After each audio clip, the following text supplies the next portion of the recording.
Rajiv Biswas is Executive Director and Asia-Pacific Chief Economist at S&P Global Market Intelligence. He told me how important the Chinese market is to New Zealand. China is a crucial export market for New Zealand, so this is very much a trade-focused visit to New Zealand's largest trading partner. China accounts for about 28% of total New Zealand exports, so it's vital in terms of the overall economy of New Zealand to continue to grow the China market. And how strategically important is China for New Zealand's economy?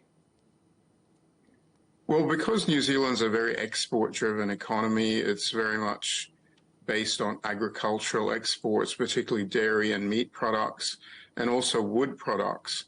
And China is by far the most important export market for forest products from New Zealand. It's about 60% of New Zealand's total forest product exports. And also for meat exports from New Zealand, China accounts for about 40% of the total market. And of course, also a very important market for New Zealand dairy exports. So that's the overall context where China really does play a very dominant role in some of the most important exports of New Zealand. But it's not just exports of goods, also services, tourism, education are also very important for New Zealand. And China used to be the second largest tourism source market before the pandemic. And of course, this visit will be also very much looking to boost that reopening of tourism visits from China to New Zealand. And what about the mood music between the two countries? I mean, how would you describe the investment climate between China and New Zealand?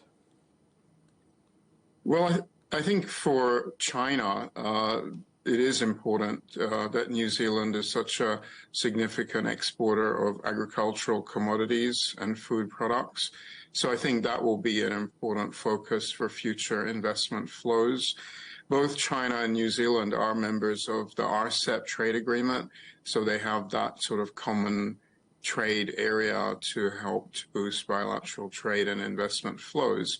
So I think that obviously is one of the focal points of the bilateral trade relationship. They do have agreements in place at a multilateral level that will help to enhance future trade flows. And China's consumer market is set to grow very significantly over the next decade.